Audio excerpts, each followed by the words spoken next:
আসসালামু আলাইকুম। Advanced learning একাডেমির পক্ষ থেকে সবাইকে জানাই অনেক অনেক শুভেচ্ছা ও অভিনন্দন। সুপ্রিয় ষষ্ঠ শ্রেণীর শিক্ষার্থীরা, আজ সমাধান করব তোমাদের গণিত বইয়ের অনুশীলনী 2.2 অর্থাৎ অনুপাত ও শতকরা এই অধ্যায়ের সৃজনশীল অঙ্ক 11। এটি দেওয়া আছে তোমাদের 2026 সালের গণিত বইয়ের পৃষ্ঠা 51। দেখো 11 নং সৃজনশীল প্রশ্নে দেওয়া আছে কলার দাম 14 সমস্ত 2/7% কমে যাওয়ায় 420 টাকায় পূর্বাপেক্ষা 10টি কলা বেশি পাওয়া যায়। এটা হলো আমাদের উদ্দীপক। তো এই উদ্দীপকের আলোকে আমাদেরকে 3টি অঙ্ক সমাধান করতে হবে। ক নং প্রশ্নে দেখো দেওয়া আছে একটি সংখ্যার 14 সমস্ত 2/7% সমান 10 হলে সংখ্যাটি নির্ণয় করো।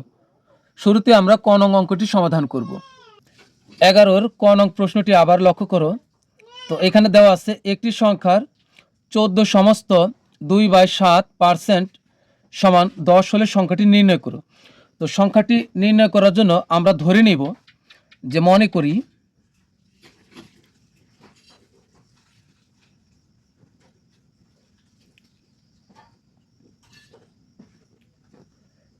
সংখ্যাটি ক। তো এখন এখানে আমরা প্রশ্ন মতে লিখব যে প্রশ্ন মতে, তুমি চাইলে শর্ত মতেও লিখতে পারো। তো প্রশ্ন মতে, তো এই যে এখানে সংখ্যার, এই সংখ্যার পরিবর্তে আমরা লিখব ক এর, কারণ সংখ্যার শেষে এর আছে, তার মানে হলো সংখ্যার পরিবর্তে আমরা লিখব ক, আর এখানে লিখব হলো এর। ক এর 14 সমস্ত 2/7% সমান হলো 10। তো বা এখানে কিন্তু আমরা ক এর পরিবর্তে কিন্তু আমরা গুণ চিহ্ন ব্যবহার করতে পারি, অথবা তুমি চাইলে এখানে এরও রেখে দিতে পারো। তো এখানে আমরা পূর্ণ ভাঙাবো। এখানে আমরা 14 সমস্ত 2/7 এই ভগ্নাংশটিকে অপ্রকৃত ভগ্নাংশে পরিণত করব। তো এখানে 14-র সাথে 7 গুণ করতে হবে, গুণ করে গুণফলের সাথে 2 যোগ করব। তো 14 আর 7 গুণ করলে হবে 98, আর এর সাথে যদি উপরে 2 যোগ করি তাহলে হবে 100, আর নিচে 7-এর 7ই থাকবে। আর এইখানে দেখো এই যে পার্সেন্ট দেওয়া আছে, এটার পরিবর্তে আমরা নিচে গুণ দিয়ে একটা 100 লিখব, তাহলে কিন্তু এটার আমাদের লেখার প্রয়োজন নেই। তো সমান 10-এর 10ই থাকবে। তো বা এখানে কিন্তু আমরা কাটাকাটি করতে পারি। তো 100 আর 100 কিন্তু কেটে দিতে পারি, তাহলে উপরে কিছু নাই, মানে 1 আছে। তো এখানে দেখো সর্বশেষ থাকতেছে কি, ক গুণন 1/7 সমান হলো 10। তো ক কিন্তু উপরে আছে, 1 যেমন উপরে, ক ও উপরে। তা আমরা কিন্তু গুণ করতে পারি, ক আর 1 গুণ করলে হবে ক, আর নিচে হবে 7 সমান হলো 100। এখন আমরা এই আড়াআড়ি গুণ করব। তো ক এর মান যেহেতু বের করব, তাহলে আমরা ক কে আগে প্রথম গুণ করব। তো এখানে আমরা সরাসরি গুণ করি। তো সুতরাং লিখব, আচ্ছা বা দিয়েই করি, বা তো ক আগে গুণ করলে হচ্ছে গুণটা হবে এভাবে। দেখো এখানে কিন্তু 10-এর নিচে কিছু নাই, আমরা মনে মনে কিন্তু 1 ধরে নিতে পারি, তাহলে ক হবে 1-এর সাথে গুণ। তোমার যদি অসুবিধা মনে হয় তুমি 1 লিখেও নিতে পারো, সমস্যা নেই। তাহলে ক আর 1 গুণ করলে হবে কই হবে সমান এই 7, আর ওই পাশে 10 গুণ হবে, তাহলে 7 গুণন হবে 10। তো সুতরাং ক সমান হবে 7×10=70। তার মানে হলো এটাই হলো ক এর মান, আর ক সমান আমরা ধরেছিলাম সংখ্যাটি, সুতরাং নির্ণয়ের সংখ্যাটি 70।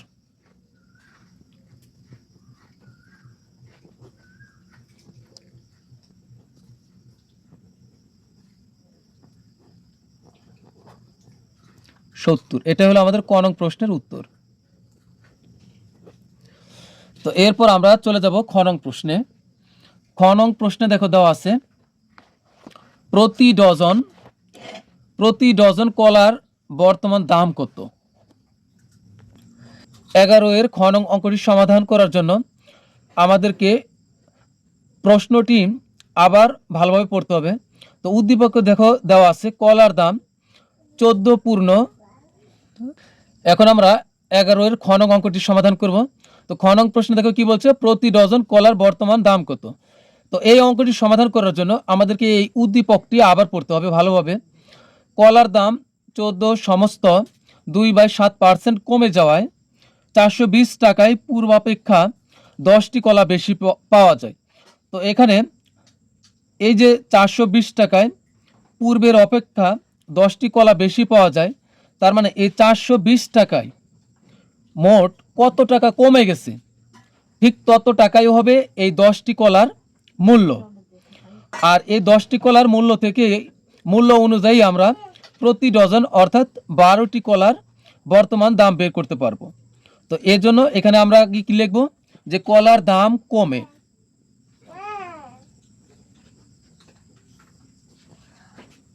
কলার দাম কমে যায়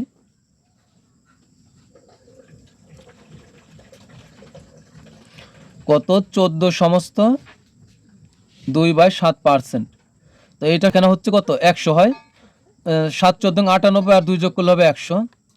তো 100 বাই হলো 7, কমে যায় এত টাকা। তো এখানে একটা কথা মনে রাখবে, এই যে পার্সেন্ট চিহ্নটা আছে এর ভিতরে কিন্তু 100 টাকা আছে, 100 আছে, অর্থাৎ 100 টাকায় আমাদের কমে যায় এত টাকা। তাহলে আমরা লিখব 100 টাকায় কমে যায়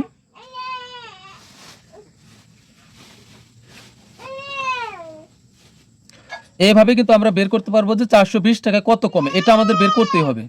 তো 100 টাকায় কমে যায়, 100 টাকায় কমে যায় কত, আমরা একবার পূর্ণ যেহেতু ভেঙেছি তাহলে আমরা এটাই লিখব, 100/7 টাকা। সুতরাং 1 টাকায় কমে যায়। আমরা মনে রাখবো উপরে বেশি নিচে কম হলে ভাগ হবে। এখানে গিয়ে দেখো উপরে 100 আর নিচে হলো 1, তার মানে উপরে বেশি নিচে কম, তাহলে এখানে গিয়ে এই 100টা এর নিচে গিয়ে কি হবে, এখানে গিয়ে ভাগ হবে। তার মানে এখানে যা আছে তাই থাকবে, 100/7, আর এই 100টা নিচে চলে যাবে, আর নিচে কারোর সাথে থাকলে সেটাকে গুণ অবস্থায় রাখতে হবে, এত টাকা। অতএব 420 টাকা, এই যে আমাদের এটা বের করতে হবে, 420 টাকায় কত কমে। সুতরাং 420 টাকায় কমে যায়। তাহলে এখানে যা আছে প্রথমে এই 100/7 গুণন 100 এটাই লিখতে হবে। এবারে 420 কোথায় যাবে, উপরে কম নিচে বেশি হলে গুণ হবে। দেখো এখানে আমি প্রথম বলছি কি উপরে বেশি নিচে কম হলে ভাগ হবে নিচে গিয়ে, আর এখানে উপরে কম নিচে বেশি হলে গুণ হবে। তো এখানে দেখো 1 হলে ছোট আর 420 হলো বড়, তাহলে এখানে গিয়ে 420 এখানে গুণ হবে, তো টাকা। তুমি চাইলে এখানে ডট ডট দিতে পারো, সমস্যা নেই, আমি টাকা লিখেছি। তো এখন এখানে আমরা কাটাকাটি করি, কাটাকাটি করলে এই 100 আর 100 কিন্তু আমরা কেটে দিতে পারি। আর এখানে 7 দ্বারা যদি 42কে ভাগ করে হবে তাহলে 6 7 42, অর্থাৎ 6 বার যায়, শূন্য কিন্তু বেঁচে গেল, তাহলে শূন্যটা এখানে থেকেই যাবে। তার মানে কত হচ্ছে 60, তাহলে 60 টাকা, অর্থাৎ 420 টাকায় কমে হলো 60 টাকা। অর্থাৎ এই যে 10টি কলা বেশি পাওয়া যায়, এই 10টি কলার মূল্যই হলো এখানে 60 টাকা। এই 10টি কলার মূল্য হলো 60 টাকা, কিন্তু আমাদেরকে বের করতে বলছে প্রতি ডজন, অর্থাৎ 1 ডজন 12টি কলার বর্তমান দাম কত, এটা আমাদের বের করতে হবে। তা আমরা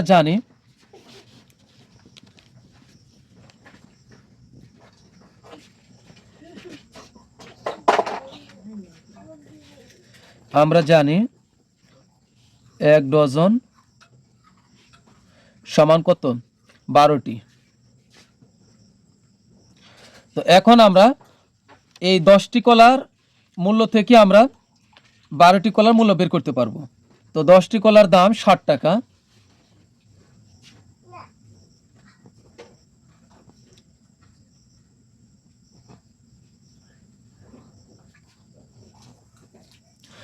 কলার দাম কত, 60 টাকা। সুতরাং একটি কলার দাম তো উপরে বেশি নিচে কম, তাহলে এই 10 নিচে চলে যাবে, অর্থাৎ ভাগ হয়ে যাবে। আবার সুতরাং এবার বলছে 12টি কলার দাম বের করতে বলছে, অর্থাৎ প্রতি ডজন। সুতরাং 12টি কলার দাম, এই যে উপরে কম নিচে বেশি হলে গুণ হবে, তার মানে এই 60 গুণন হবে 12 আর নিচে হবে এই যে আগের 10। তো এই টাকার টাকা এখন আমরা কাটাকাটি করি, 10 দ্বারা যদি 60কে কাটি তাহলে হবে 6 10 60। এখন এই 6 আর 12 গুণ করলে 6 12 72। তো 10কে 1, 10কে 10, আমরা 1 আগে লিখব। তো 6 12 হবে 72 টাকা, 72 টাকা। তো সুতরাং এটাই হবে আমাদের উত্তর। তো সুতরাং প্রতি ডজন কলার দাম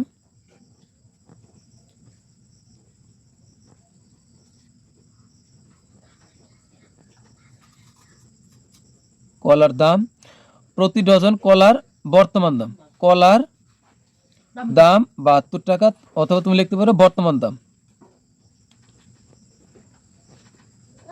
এটাই উত্তর খ নং প্রশ্নের। তো এখন আমরা সমাধান করব হলো সর্বশেষ গ নং প্রশ্নের। তো গ নং প্রশ্নে দেখো কি দেওয়া আছে, প্রতি ডজন কলা কত দামে বিক্রয় করলে 33 সমস্ত 1/3% লাভ হতো। 11 গ নং প্রশ্নটি আবার দেখো, যেখানে দেওয়া আছে প্রতি ডজন কলা কত দামে বিক্রয় করলে 33 সমস্ত 1/3% লাভ হতো। তো আমরা কিন্তু খ নং প্রশ্নে কিন্তু সমাধান করেছিলাম কি, কলার দাম কমে গেলে সেক্ষেত্রে 12টি কলার বর্তমান মূল্য আসে 72 টাকা। তো এখন আমাদের গ নং প্রশ্নে বলছে, দেখো এ প্রতি ডজনের কথাই বলছে আবার গ নং প্রশ্নেও। তো আমাদের গ নং প্রশ্নে বের করতে হবে, এই যে দাম কমে গেলে 72 টাকা দিয়ে আমরা যে কলা পাই, ওই 72 টাকা মূল্যের কলাগুলো কত দামে বিক্রয় করলে 33 সমস্ত 1/3% লাভ হতো। তো এখন আমাদেরকে এটা বের করতে হবে। তো এই জন্য আমরা লিখব কি, 33 সমস্ত 1/3% লাভে বিক্রয় মূল্য,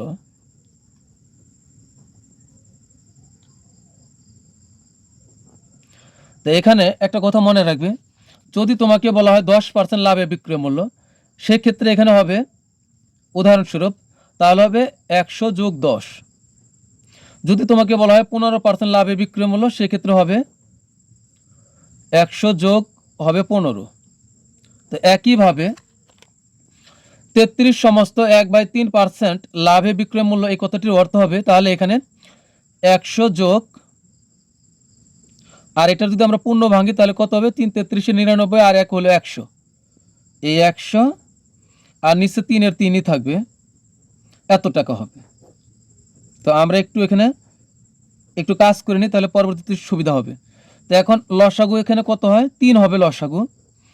তো কোন সংখ্যা একা একা অবস্থান করলে, অর্থাৎ নিচে যদি হর না থাকে, নিচে যদি কিছু না থাকে, তাহলে ধরে নেব যে এটা উপরে আছে, অর্থাৎ এখানে 100 উপরে আছে। তো উপরের সংখ্যার সাথে নিচের লসাগু গুণ করতে হয়, তাহলে 3 এর সাথে 100 গুণ করলে হবে 300, যোগের যোগ, আর এ 3 এর সাথে ভাগ হবে, তাহলে 3 এর 3 মিলে গেছে বাদ, তাহলে থাকবে হলো উপরের 100। তাহলে এত টাকা সমান এই 300 আর 100 যোগ করলে হবে 400/3 টাকা। এটা কি 33 সমস্ত 1/3% লাভে। তো এখন আমাদের কিন্তু বলছে যে এই বিক্রয় মূল্য কত, এটা আমাদের বের করতে বলছে, যে প্রতি ডজন, এই যে এখানে বলছে কি আমাদেরকে, প্রতি ডজন কলা কত দামে বিক্রয় করলে 33 সমস্ত 1/3% লাভ হতো। তো এখন এখানে কিন্তু একটা জিনিস মনে রাখবে, এই যে চিহ্নটা দেওয়া আছে, এর মানে হলো এখানে ক্রয় মূল্য 100 বোঝাইছে। এই যে 10% লাভে বিক্রয় মূল্য হবে 100 যোগ 10 সমান 110 টাকা। এই 100 যোগ 10 সমান হলো 110 টাকা, এটা হলো বিক্রয় মূল্য। 110 টাকা হলো বিক্রয় মূল্য, তাহলে এখানে ক্রয় মূল্য হবে 100 টাকা। যদি বলা হয় 5% লাভে বিক্রয় মূল্য, তার মানে হবে 100 যোগ 5 সমান হবে 105 টাকা হবে বিক্রয় মূল্য। এক্ষেত্রে ক্রয় মূল্য হবে 100 টাকা। এটা সবসময় মনে রাখবো। এরকম শতকরা থাকলে আমরা ধরে নিব এখানে ক্রয় মূল্য 100। তাহলে ক্রয় মূল্য 100 টাকা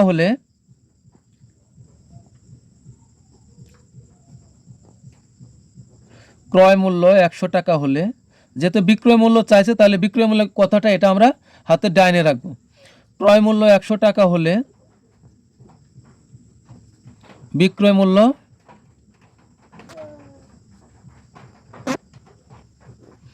400/3 টাকা। সুতরাং ক্রয় মূল্য 1 টাকা হলে উপরে বেশি নিচে কম, তাহলে এখানে গিয়ে ভাগ হবে। এই যে এখানে ভাগ হবে, তো 100/3 400/3 এটা তো আগে থেকে আছে। এখন নতুন করে এই 100 ভাগ হবে, অর্থাৎ নিচে যাবে। তো এখানে তুমি চাইলে সমান চিহ্ন দিতেও পারো, না দিলেও সমস্যা নেই, এটা নিয়ে চিন্তার কিছু নেই। তো সুতরাং এখন ওই যে আমরা খ নঙে পেয়েছিলাম 72 টাকা পেয়েছিলাম, কলার দাম কমে গেলে এখন এই 72 টাকাকে এখানে ব্যবহার করতে হবে। সুতরাং ক্রয় মূল্য 72 টাকা হলে বিক্রয় মূল্য হবে, এই যে এবার উপরে কম নিচে বেশি, তাহলে এবার কিন্তু গুণ হবে উপরে। এই যে এখানে 400/3 গুণন 100 যা আছে তাই লিখতে হবে আগে। এরপরে নতুন করে 72 গুণ হবে উপরে গিয়ে, কারণ 1 এর চেয়ে 72 বড়, তো এখানে গিয়ে গুণ হবে। তো এখানে আমরা কাটাকাটি করি, এই 100কে 100 দ্বারা যদি আমরা 400কে কাটি তাহলে কতবার যাবে? 4 বার। তো এখন এই 3 দ্বারা আমরা এই 72কে ভাগ করতে পারি, 3 24 হবে 72। তো এখন 4 আর 24 গুণ করলে হবে 96 টাকা। এখানে ডট ডট দিব, 96 টাকা। অর্থাৎ আগে দাম কমে গেলে যে কলাগুলো আমরা 72 টাকায় কিনেছিলাম 1 ডজন, অর্থাৎ 12টি কলা যদি লাভে বিক্রয় করা হয়, অর্থাৎ 96 টাকাতে যদি বিক্রি করা হয়, তাহলে 33 সমস্ত 1/3% লাভ হবে। আমরা উত্তর দিয়ে দিলাম 96 টাকা। তো প্রিয় শিক্ষার্থীরা, আমাদের সবগুলো প্রশ্নের সমাধান হয়ে গেল। তো পরবর্তী ক্লাস দেখার আমন্ত্রণ জানিয়ে তোমাদের কাছ থেকে বিদায় নিচ্ছি। সবাই ভালো থাকবে, সুস্থ থাকবে। আল্লাহ হাফেজ।